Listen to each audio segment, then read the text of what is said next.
같이 하나님 말씀 나누겠습니다. 구약성경 느헤미야 1장입니다. 느헤미야 1장 1절에서 11절까지 말씀이에요. 느헤미야 1장 1절에서 11절까지 말씀 한 절씩 교독하고 마지막 절 함께 읽겠습니다. 하가랴의 아들 느헤미야의 말이라. 아닥사스다 왕 제20년 기슬르월에 내가 수산궁에 있는데 내 형제들 가운데 하나인 하나니가 두어 사람과 함께 유다에서 내게 이르렀기로 내가 그 사로잡힘을 면하고 남아있는 유다와 예루살렘 사람들의 형편을 부른즉 그들이 내게 이르되 사로잡힘을 면하고 남아있는 자들이 그 지방 거기에서 큰 환난을 당하고 능욕을 받으며 예루살렘 성은 허물어지고 성문들은 불탔다 하는지라. 내가 이 말을 듣고 앉아서 울고 수일 동안 슬퍼하며 하늘의 하나님 앞에 금식하며 기도하여 이르되 하늘의 하나님 여호와 크고 두려우신 하나님이여 주를 사랑하고 주의 계명을 지키는 자에게 언약을 지키시며 긍휼을 베푸시는 주여 간구하나이다. 이제 종이 주의 종들인 이스라엘 자손을 위하여 주야로 기도하오며 주는 귀를 기울이시며 눈을 여시사 종의 기도를 들으시옵소서. 나와 내 아버지의 집이 범죄하여 주를 향하여 크게 악을 행하여 주께서 주의 종 모세에게 명령하신 계명과 율례와 규례를 지키지 아니하였나이다. 옛적에 주께서 주의 종 모세에게 명령하여 이르시되 만일 너희가 범죄하면 내가 너희를 여러 나라 가운데에 흩을 것이요 만일 내게로 돌아와 내 계명을 지켜 행하면 너희 쫓긴 자가 하늘 끝에 있을지라도 내가 거기서부터 그들을 모아 내 이름을 두려고 택하는 곳에 돌아오게 하리라 하신 말씀을 이제 청하건대 기억하옵소서. 이들은 주께서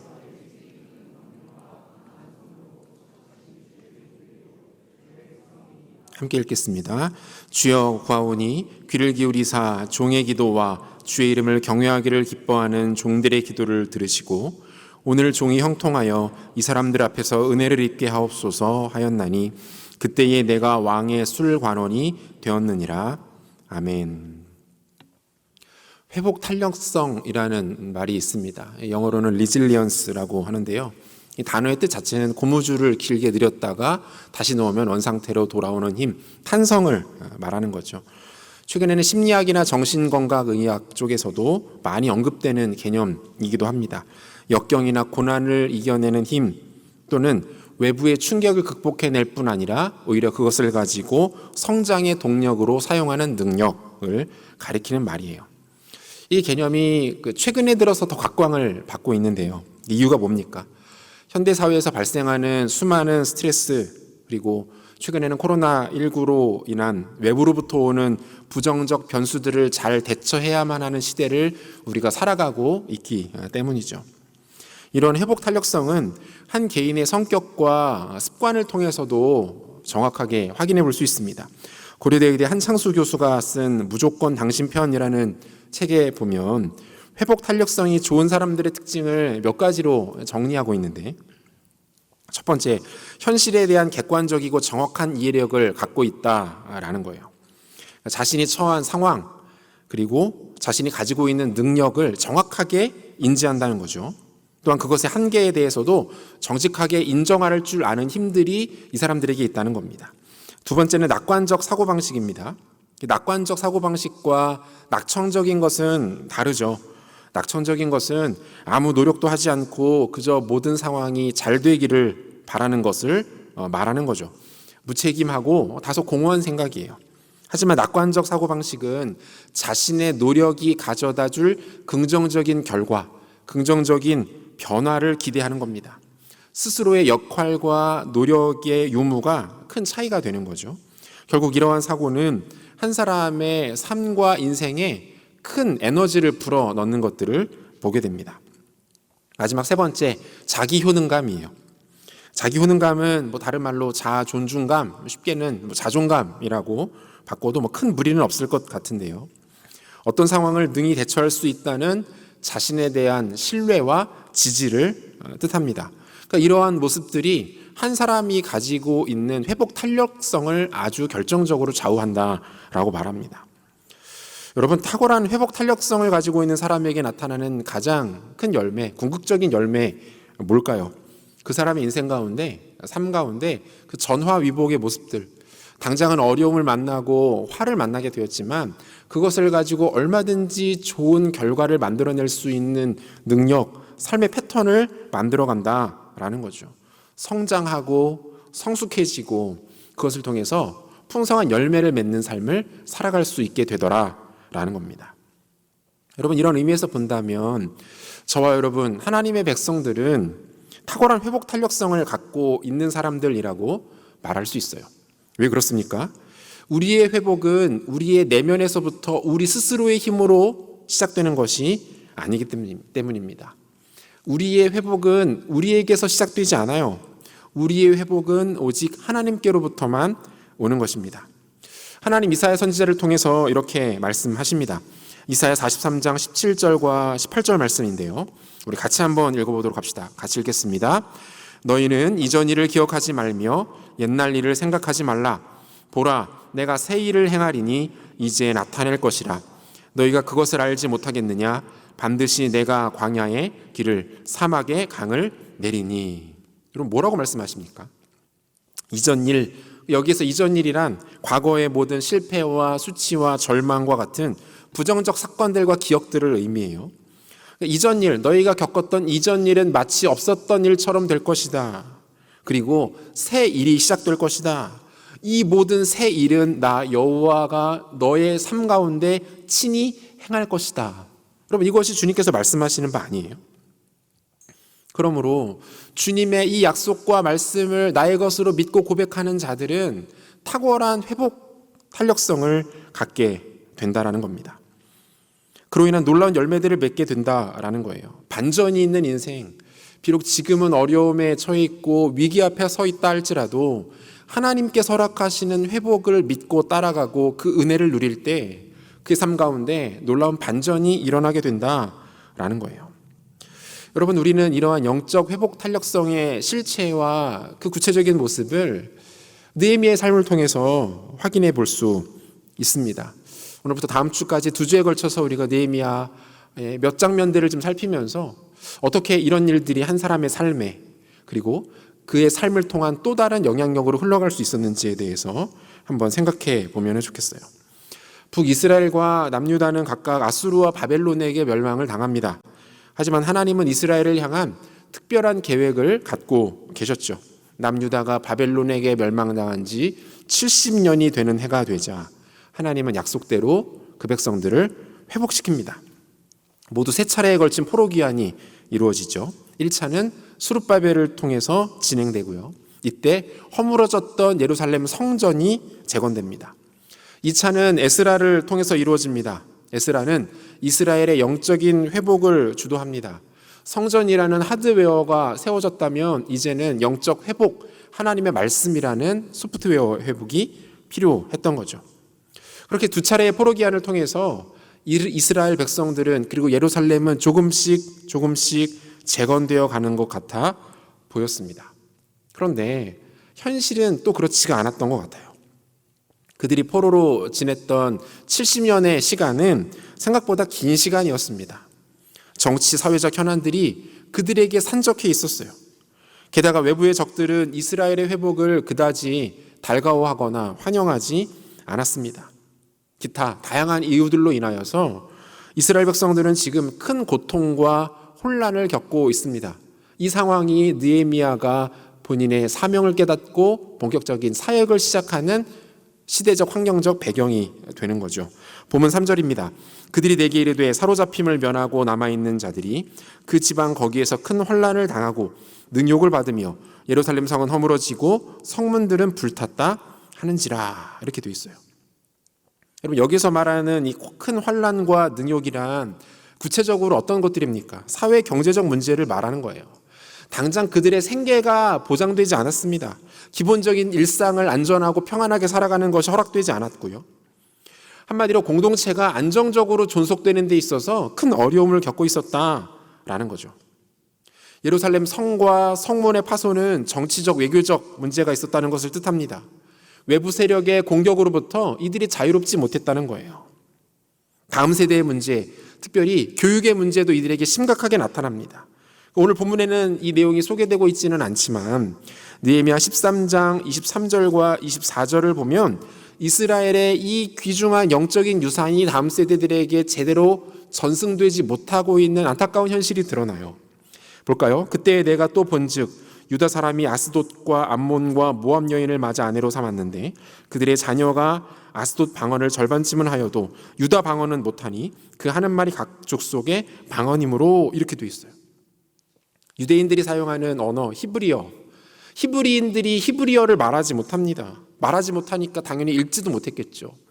민족의 어린데 그것이 언어인데 그것을 잃어버리고 만 거예요.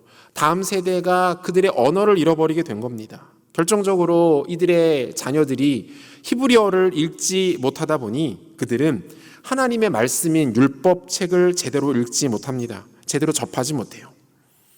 사실상 자녀 세대를 향한 언약의 계승이 막혀버렸다라고 말할 수 있는 상황입니다.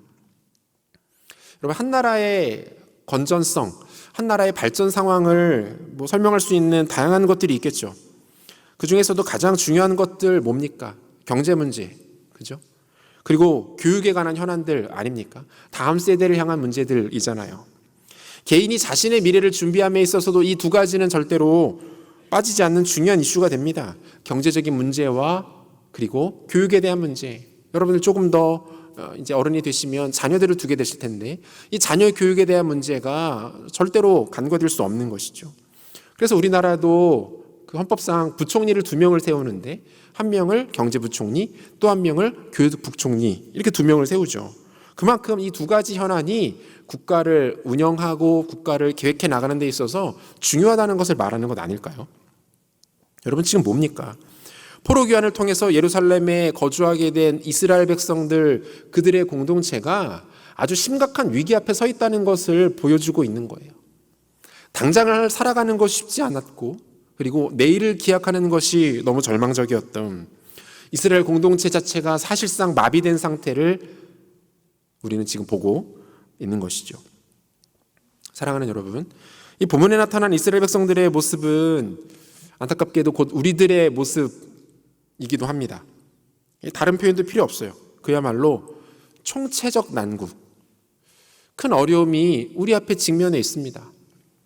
영적인 침체가 찾아왔는데 그것이 우리 가운데 장기화되어 갑니다.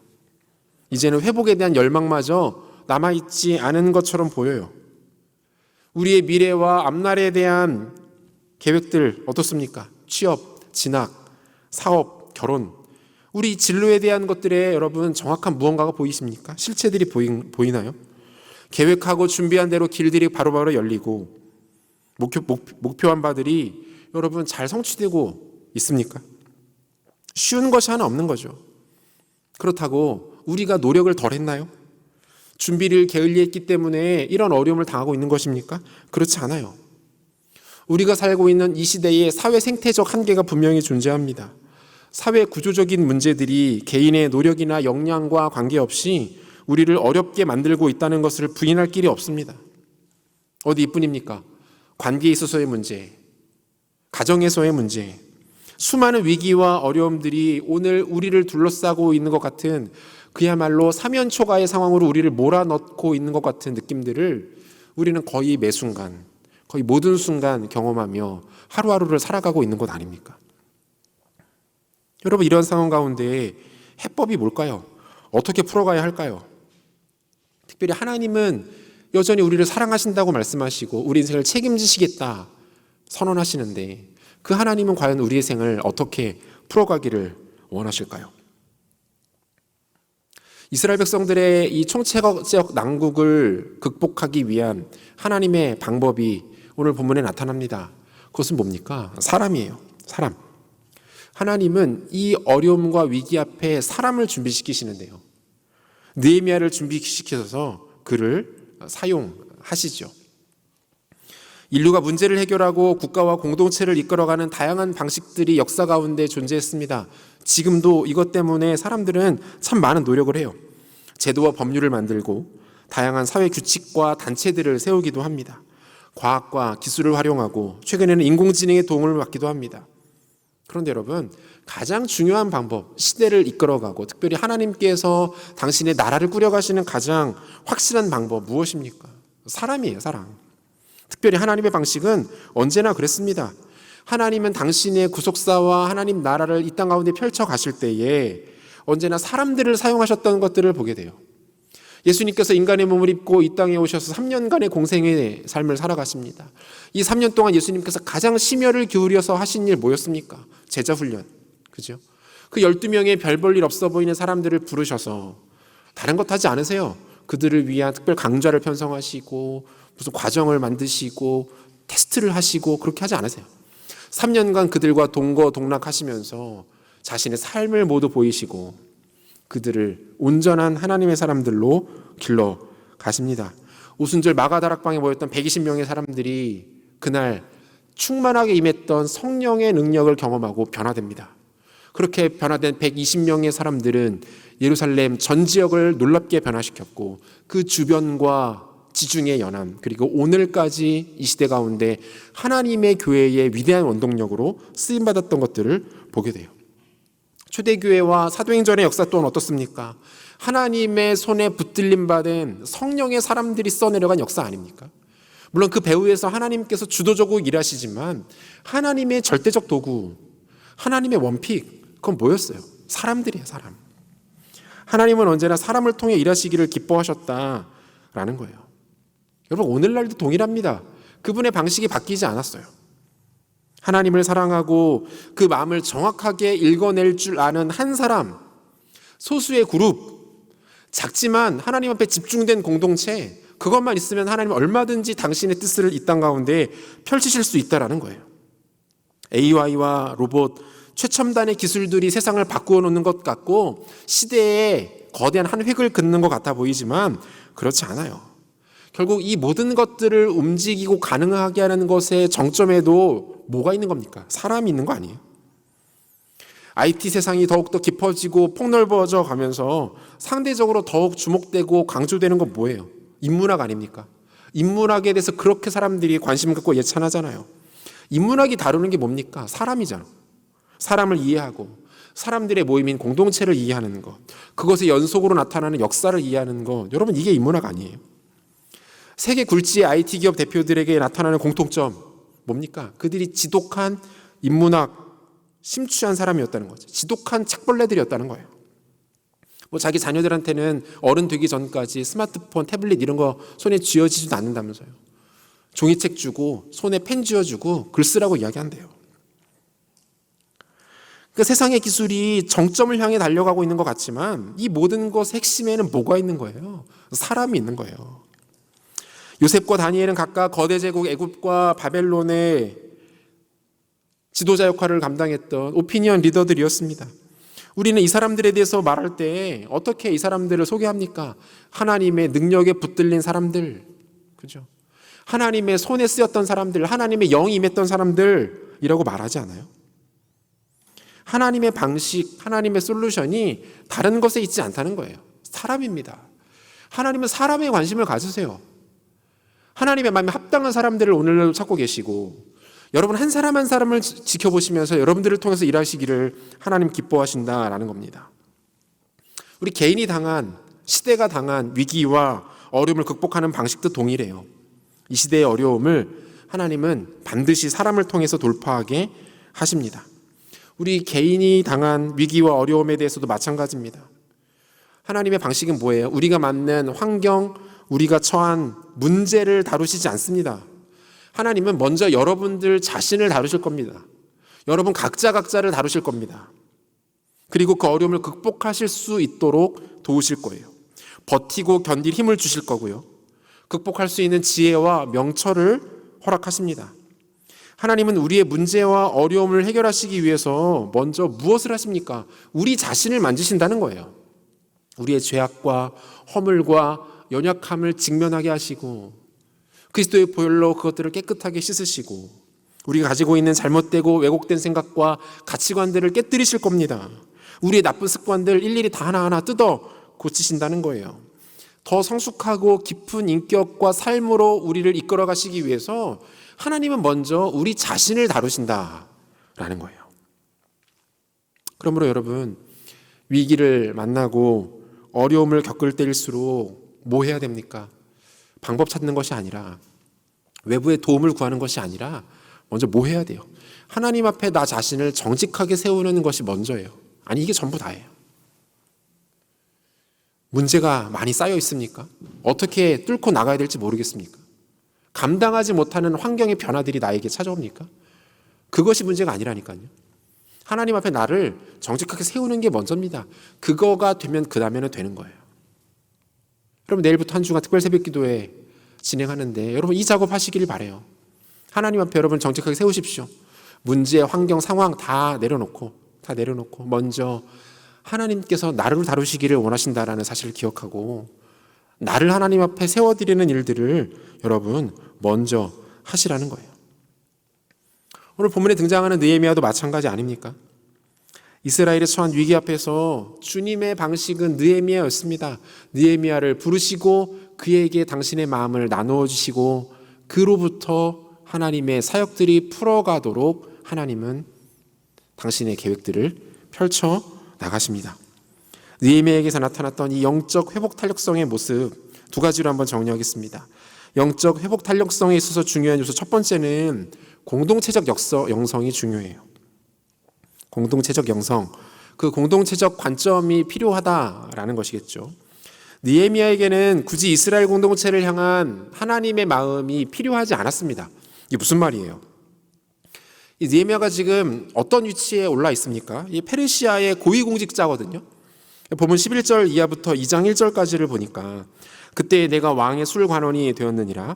아닥사스다 왕 제20년 니산월에 왕 앞에 포도주가 있기로 내가 그 포도주를 왕에게 드렸는데 이전에는 내가 왕 앞에서 수심이 없었더니 이렇게 돼 있어요. 느헤미야의 지금 관직, 이 사람의 이제 공직이 뭡니까? 술 맡은 관원이었답니다. 술 맡은 관원. 여러분, 술 맡은 관원이 뭐예요? 단순히 좋은 술을 이렇게 빚어서 그 왕에게 대접하는 뭐 일종의 무슨 바리스타나 뭐 소믈리에 뭐 이런 역할이 아니에요. 그런 역할 아닙니다. 과거 고대 제국에서 이 절대 권력을 가지고 있었던 황제는 언제나 늘 국내, 외부, 내부의 적들에게 암살의 대상이었습니다. 늘 표적이었던 거죠. 그 사람만 꺾으면은 자리가 비니까, 그 절대 권력이 나의 소유가 되니까. 그런데 이 삼엄한 경비를 뚫고 황제를 암살한다는 것은 그 거의 불가능에 가까운 일이었어요. 그래서 고대로부터 종종 사용되던 방식이 뭡니까? 독살이에요, 독살. 왕이 먹는 술이나 또는 음식에 독을 넣어서 왕을 암살하는 것이 가장 손쉽고 확실한 방법이었다는 거예요. 과거에는 뭐 지금처럼 국가수가 있어서 무슨 검증을 하고 DNA 조사를 해서 할 수 있는 방법도 없고 일단 사망하고 난 다음에는 정확한 사인을 확인할 길이 없는 거죠. 정확한 사인이 나오지 않으니까 과정에 대한 추적도 어려운 겁니다. 이것을 막기 위해서 왕은 항상 믿을 만한 사람들을 자신의 곁에 두었습니다. 그로 하여금 자신 앞에 진상되는 술과 음식을 직접 관할하게 했고요. 심지어 왕 앞에서 직접 먹어보도록 시키기도 했다는 거예요. 이 모든 것이 뭡니까? 왕의 안전 때문이죠. 어떤 사람을 이 자리에 세웠을까요? 자신 앞에서 직접 음식을 먹어보고 술을 마셔보고 그 음식을 관리하여서 나에게 전해주는 그 대상을 왕은 어떤 사람을 세우겠습니까?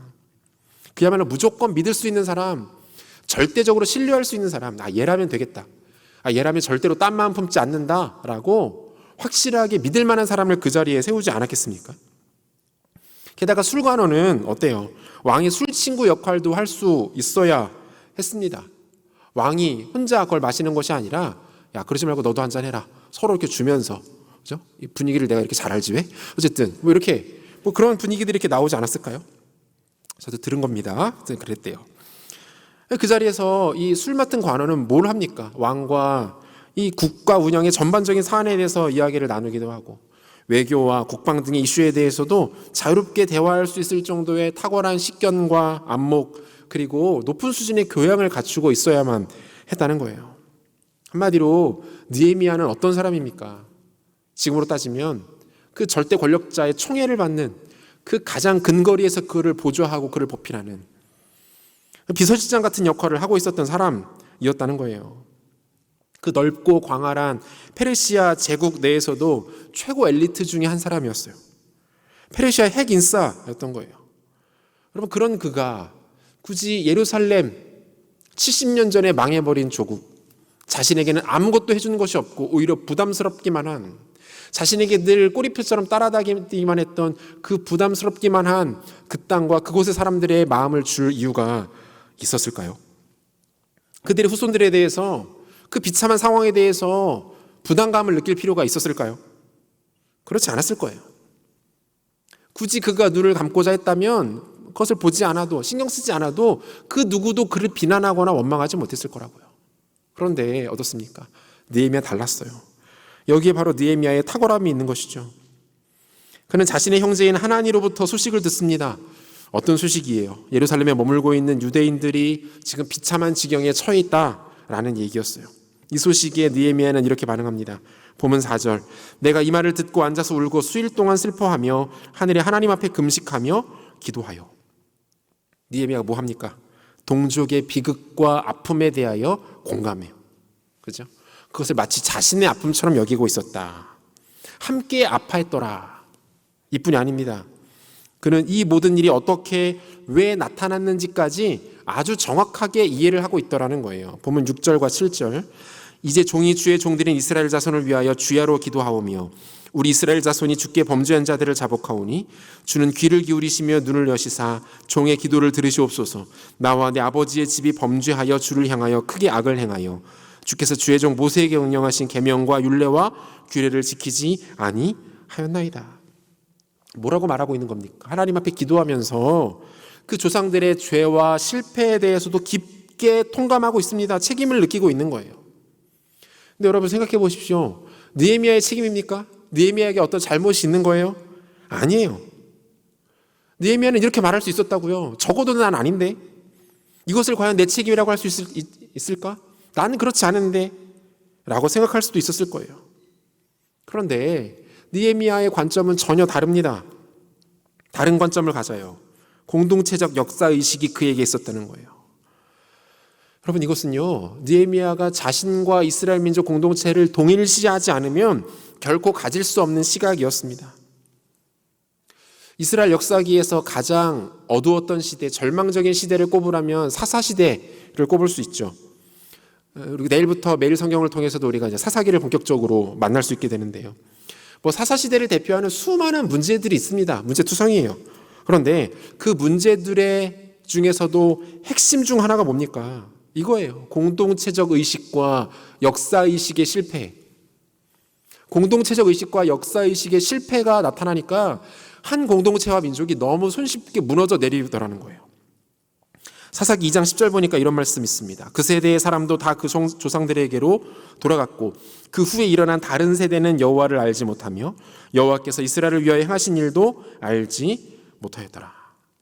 그럼 이 고발이 뭡니까? 사사시대에 나타났던 이스라엘의 신앙 계승의 실패를 정확하게 고발하고 있는 거예요. 다음 세대가 여호와를 알지 못하는 다른 세대로 변질되고 있었다. 여러분, 다음 세대, 말 그대로 넥스트 제너레이션, 앞 세대를 계승하여 이끌어가야 하는 세대인데 이 다음 세대가 다른 세대, 전혀 이질적인 세대, 공통점을 찾아볼 수 없는 세대로 변질되었다, 이렇게 말해요. 역사의식이 커다란 구멍이 뚫리고 있는 거죠. 계속해서 사사기 8장 1절에 보면 에브라임 사람들이 기드온에게 이르되 내가 미디안과 싸우러 갈 때에 우리를 부르지 아니하였으니 우리를 이같이 대접하면 어찌 됨이니 하고 그와 크게 다투는지라. 이 장면도 사세기 전체에서 굉장히 재미있는 장면이에요. 당시 이스라엘의 사사였던 기드온과 에브라임 지파 사이에 갈등이 시작됩니다. 이 사건을 기점으로 이스라엘 공동체는 급격한 내부 분열의 사태로 치달아요. 그동안은 외부의 적들이 이스라엘 공동체를 괴롭히고 있었는데 적어도 사사기 8장부터는 그 국면이 전환돼요. 내부의 적들 때문에 고통을 당합니다. 내부의 갈등이 일어납니다. 그리고 나서 공동체 자체가 주저앉아 버려요. 여러분, 실제로 세속 역사에서도 제국주의 국가들이 식민지를 통치할 때 가장 즐겨 사용했던 방식이 뭡니까? 식민지의 저항과 그 독립운동들을 어떻게 무너뜨립니까? 내부의 분열을 조장하잖아요. 서로 싸우게 만들어버리는 거예요. 영국이 인도를 식민지로 삼을 때도 그랬습니다. 힌두교와 이슬람교 사이에 종교 갈등을 일으켰고 결국 파키스탄이 인도로부터 독립을 하게 되죠. 최근에 큰 이슈가 되었던 아프가니스탄 역시 마찬가지 아닙니까? 과거 냉전 시대부터 소련과 미국이 각각 서로의 이득을 취하고자 아프가니스탄의 하나됨을 막습니다. 내부 세력들 간의 갈등을 일으킵니다. 서로 그 세력들을 지원해서 결국 회복이 불가능한 지경으로 만들어 놓았어요. 여러분, 무엇을 말합니까? 한 공동체가 건강해지기 위해서 가장 필요한 것, 이게 뭐예요? 공동체적 의식. 마음이 나누어지고 관심과 애정이 식어지고 서로가 서로를 대적하는 일들이 일어나서는 안 된다라는 거예요. 공동체를 생각하고 바라보며 다시 한번 하나 될 것을 품는 것, 이것이 공동체의 건강성에 있어서 절대적으로 중요하다고 말하고 있는 거죠. 그리고 그 일을 지금 느헤미야가 해 나가고 있는 겁니다. 사랑하는 여러분, 우리에게도 지금 이 마음이 필요한 것 아닙니까? 우리는 지난 약 2년간의 시간 동안 공동체성을 느끼고 확인하는 것이 결코 쉽지 않은 시간들을 보냈습니다. 사실 누구의 잘못이라고 말할 수는 없어요. 말 그대로 예상하지 못했던 절대적인 외부 환경의 문제였습니다. 불가피한 상황이었다라고 말하는 것이 맞을 것 같아요. 그런데 여러분, 본질은 변하지 않았다는 거 아십니까? 2년 전이나 지금이나 우리는 그리스도를 머리로 한 하나의 공동체이고 지체입니다. 주님께서도 동일하게 우리를 당신의 하나의 지체로서 한 몸된 공동체로서 인식하신다는 사실이에요. 우리는 처음부터 하나의 교회였습니다. 홀로가 아닌 함께였고요. 서로가 서로를 배제할 수 없는, 서로가 서로를 외면하고서는 존재할 수 없는 한 몸이었다라는 것을 우리는 기억할 필요가 있습니다. 특별히 사회적으로 일상을 회복하기 위한 적극적인 행보를 시작하는 시점 아닙니까? 우리 또한 영적인 회복을 향한 공동체적 마음가짐과 자세를 새로 고침할 필요가 있다라는 생각을 하게 돼요. 어떻게 보면 늘 새삼스러워 보였던 우리의 지체들과 공동체를 새삼스럽게, 새삼처럼 바라볼 필요가 있다라는 것입니다. 서로가 서로를 다시 한번 돌아보는 시점으로 삼아야 합니다. 모이기를 힘써야 합니다. 그리고 다시 하나 될 것을 독려하고 권면하는 것이 오늘 지금 우리에게 필요한 가장 중요한 과제라는 것입니다. 온라인을 통해서 예배하는 분들도 권면드립니다. 여러분, 현장으로 나오십시오. 현장에서 예배할 때에 주시는 또 다른 감격들이 있습니다. 지금은 모여서 함께 하나님의 은혜를 누릴 때라고 저는 확신합니다. 히브리서 10장 24절과 25절 말씀 보니까요, 이렇게 되어 있습니다. 같이 한번 읽습니다. 같이 읽겠습니다. 서로 돌아보아 사랑과 선행을 격려하며 모이기를 패하는 어떤 사람들의 습관과 같이 하지 말고 오직 권하여 그날이 가까움을 볼수록 더욱 그리하자. 뭐라고 말합니까? 사랑과 선행을 격려하라. 여러분, 여기서 말하는 사랑과 선행은요, 뭐 다른 특별한 게 아닙니다. 공동체를 이루는 거예요. 공동체를 이루는 것. 교회됨을 회복하고 교회됨을 강화하는 것. 모이기를 패하는 어떤 사람들, 사실상 교회의 하나됨을 막아서는 세력들을 말하는 거죠. 교회의 대적자인 사탄의 세력들을 뜻하는 겁니다. 그들의 습관 따르지 말라는 거예요. 그들이 이야기하는 메시지에 귀담지 말라는 거예요. 언제까지요? 주님 다시 오시겠다고 약속하신 그 날까지. 여러분, 아마도 앞으로 우리가 맞이하게 될 시간들은요, 그 어느 때보다 아주 치열한 영적 전쟁의 현장들이 될 가능성이 아주 높습니다. 지금까지 약 2년 동안 우리가 어떻게든 최선을 다해 버텨왔다면 이제부터는 더 이상 수세적인 입장이 아니라 공세적인 입장으로 전환해서 이 치열한 영적 싸움에 대처할 필요가 있다라는 거예요. 끊임없는 유혹들이 올 겁니다. 굳이 교회 나가야 되냐? 지금 시국이 어느 때인데 교회를 나간다고 그러냐? 교회에서 얼마나 많은 문제들이 있었냐? 온라인으로 예배드리는 게 얼마나 편한데 지금이 좋잖아. 공동체 하나됨과 모임을 방해하는 수많은 세력들이 우리에게 속삭일 겁니다. 교회는 끝났다. 공동체 의미 없다.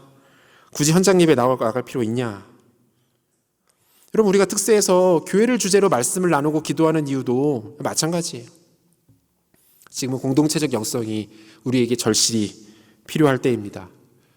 주변을 돌아볼 때예요.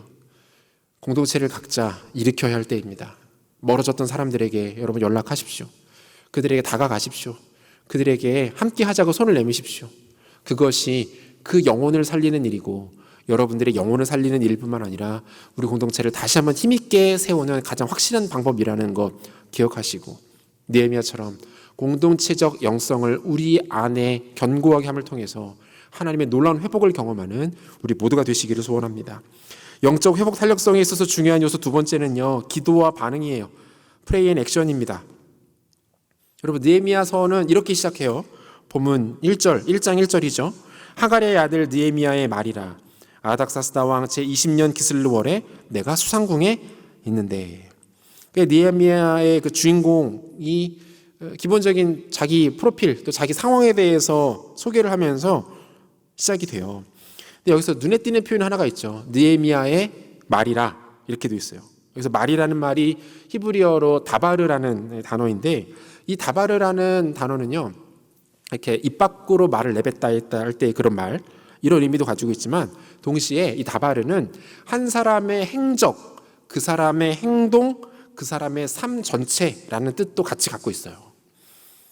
따라서 느헤미야의 첫 부분에 이 느헤미야의 말이라는 표현이 사용된 건 역시 두 가지 의미를 갖는다라고 볼 수 있겠죠. 하나는 느헤미야서 전체가 느헤미야의 행적과 그의 삶을 기록한 것이다, 이렇게 이해를 할 수 있겠고, 두 번째는 느헤미야 그 사람이 어떤 사람이었는지를 소개하고 있는 거예요. 느헤미야는 man of action, 행동과 실천의 사람이었다라는 것들을 보여주고 있는 거예요. 여러분, 느헤미야를 수식하는 다양한 표현들이 있는데요, 그 중에 하나가 뭡니까? 그가 사명자였다는 거죠. 사명자. 하나님께로부터 사명을 받아서 자신의 삶을 살았던 사람, 사명자. 그는 하나님께서 자신에게 부탁하시는 것이 무엇인지를 정확하게 알고 있었습니다. 그리고 그것을 위해서 아주 성실하게, 동시에 전략적이고 주도 면밀하게 움직일 줄 아는 사람이었죠. 느헤미야의 사명은 선한 고통과 부담감으로 확인됩니다. 본문 3절하고 4절을 우리가 좀 다시 한번 같이 한번 읽도록 하겠습니다. 같이 읽겠습니다. 그들이 내게 이르되 사로잡힘을 면하고 남아있는 자들이 그 지방 거기에서 큰 환난을 당하고 능욕을 받으며 예루살렘 성은 허물어지고 성문들은 불탔다 하는지라. 내가 이 말을 듣고 앉아서 울고 수일 동안 슬퍼하며 하늘의 하나님 앞에 금식하며 기도하여. 여러분, 지금 느헤미야가 뭐 합니까? 아파하고 있는 건데요, 고통을 느끼고 있는 거죠. 그리고 그에게 이 고통과 이 부담감이 어때요? 결국 그를 이스라엘의 회복이라는 사명으로 그를 이끌어가고 있는 것들을 보게 돼요. 여러분, 하나님의 사람이 하나님께서 그의 인생 가운데 주시는 사명, 다른 표현은 우리가 뭐 비전 이렇게도 표현하잖아요. 그것들을 확인하는 몇 가지 방법이 있습니다. 다음에 시간 될 때 하고, 그 중에 가장 중요한 것 중에 하나가 뭡니까? 자신의 아픔이에요. 고통, 선한 부담감. 다른 사람에게는 아무렇지도 않은 일이고 그냥 흘려보낼 만한 일들인데 나에게는 그 일이 그렇지가 않은 거예요. 누구나 똑같이 그것을 보고서 아, 그렇구나 라고 이해하고 넘어가는데, 나에게는 그것이 아픔으로 다가오고 눈물로 다가오고 선한 부담감으로 다가오는 일들이 있다라는 거예요. 그럼 뭡니까? 그것이 하나님께서 그 사람에게 주시는 사명인 거예요. 그가 이 사명을 확인한 후에 어떻게 반응합니까? 안주하지 않습니다. 자신의 사회적 성취, 지위, 능력과 같이 자신의 일신의 목적을 위해서 살아가지 않습니다. 안정감을 따라 살아가지 않아요. 사명감을 쫓아 살아갑니다. 전략을 세우고 계획을 짜서 주도 면밀하게 이 사명에 접근합니다. 이후에도 느헤미야의 사역들을 보면 알 수 있어요. 그가 사람들을 세우고 만나고 그들과 함께 고민하며 소통합니다. 눈앞에 보이는 펼쳐지는 현상들에 대하여 분별하고 실수와 실패를 통해서 교훈을 얻기도 합니다. 그렇게 그는 무너진 이스라엘의 성벽을 재건하는 것을 시작으로 공동체를 새롭게 세워가는 것이죠. 이 모든 일들을 그가 페르시아의 그 화려하고 편안한 궁전에 가만 앉아있기만 했다면 이런 일들은 일어나지 않았을 거예요. 가능하지 않았습니다. 그는 움직입니다. 행동했어요. 안주하거나 머물지 않았다는 거예요. 작년부터 올해까지 이어지고 있는 이 코로나19의 상황 속에서 우리 공동체가 많은 일들을 했습니다. 물론 잘 된 것도 있고 잘 안 된 것도 있어요. 예상했던 것보다 좋은 열매와 반응이 있었던 사역들도 있었고요. 지지부진해서 괜히 시작했나 싶었던 사역들도 없지 않았습니다. 물론 더 열심히 뛰고 더 열심히 섬겨야 했지만 그렇게 하지 못한 것들도 있어요. 근데 여러분, 중요한 건 뭡니까? 우리가 적어도 안주하지 않았다는 거예요. 저 여러분들이 이 상황 앞에 손을 놓은 채 아무것도 하지 않으면서 그저 이 상황이 지나가기만을 기다리며 안주하지 않았다는 겁니다. 코로나19의 상황 속에서 우리 청년 공동체는 여전히 예수 그리스도의 것이었고, 우리에게는 주께서 맡겨주신 수많은 영혼들이 있었기 때문에 부족하지만 최선을 다해서 우리는 움직였고 일어섰고 걸었고 뛰었습니다. 그리고 일들은 앞으로도 계속 되어져야 할 일들입니다. 오히려 지금보다 더 주도 면밀하게 이 일들을 감당해 나가야 합니다. 주변을 살펴서 사람들을 돌아보고 영혼을 주님께로 인도할 수 있어야 합니다. 시대가 아무리 교회를 비판하고 조롱하고 무시한다 할지라도 여전히 예수 그리스도의 교회가 이 시대에 가장 강력한, 아니 유일한 대안이고 소망이라는 것들을 그들에게 설명해 줄 수 있어야 합니다. 그리고 또 하나, 기도해야 합니다. 하나님 앞에 납작 엎드려서 모든 주권과 권위를 그분께 올려드리며 그분을 인정하고 경외하며 기도하는 일들을 우리는 쉬어서는 안 됩니다. 오늘 우리가 읽은 느헤미야 1장은 사실상 느헤미야의 기도문이라고 볼 수 있어요. 느헤미야는 맨 오브 액션, 행동의 사람이기도 했지만 동시에 맨 오브 프레이어, 기도의 사람이기도 했습니다. 그는 기도하면서 자신의 사명을 확인합니다. 그리고 사명을 확인한 그는 몸을 움직여 행동으로 자신의 삶을 살아냅니다. 이것이 스스로에게서 생겨난 자신의 감정과 의견이 아닌 하나님께로부터 온 하나님의 마음이라는 것들을 확인합니다. 매 순간 생겨나는 문제들과 맞닥뜨리게 되는 위기 앞에서도 기도하면서 하나님께 지혜를 발견하고 도우심을 경험합니다. 여러분, 그러자 어떤 일들이 벌어집니까? 아마 다음 주에 우리가 좀 구체적으로 보게 될 텐데요. 일이 됩니다. 일이 돼요. 느헤미야 전체적인 정서들이 그래요, 여러분. 느헤미야가 열심히 무언가를 막 하는 것처럼 보이지만 사실은 그렇지 않습니다. 일을 하는 게 아니라 일이 되는 거예요. 어느 시점에서 어느 상황에서부터는 인간의 예측과 한계를 벗어나는 일들이 됩니다. 그리고 설명할 수 없는 방식과 과정으로 그 일들이 현실화되는 것들을 보게 돼요. 여러분, 하나님의 백성들이 하나님의 사명을 감당할 때 나타나는 일들은 뭡니까? 일을 하는 것도 중요하지만 뭘 경험하는 거예요? 일이 되는 걸 경험하는 거예요. 실제로 이런 경험들, 간증들 할 때가 있잖아요. 어때요? 이게 어떻게 됐는지 모르겠다. 이건 도저히 불가능한 일이었는데 이거는 하나님이 하셨다고 밖에는 설명할 수 없다. 내 힘으로는 불가능한 일이었고 생각조차 하지 못했던 일들인데 그 일이 되더라. 하나님이 하셨다. 여러분, 그런 간증들을 우리가 종종 듣지 않습니까? 왜 다른 사람의 간증으로만 듣습니까? 여러분, 이것이 우리의 일이 되어야 하는데요. 내가 애써서 일을 하고 수고하고 섬기는 것 중요하지만 하나님의 일은 어떻게 된다고요? 내가 하는 것이 아니라 일이 되는 거예요. 일이 되는 거. 이것이 어떻게 가능합니까? 하나님 앞에 엎드려 기도할 때 가능하다는 거예요. 사명을 붙잡고 기도하고 움직일 때, 기도하고 일어설 때, 그때는 일을 내가 하는 것이 아니라 그 일이 나에게 되는 겁니다. 하나님께서 내 삶을 통해서 당신 일들을 펼쳐 나가시는 놀라운 기적의 역사들을 우리는 경험하게 될 것입니다.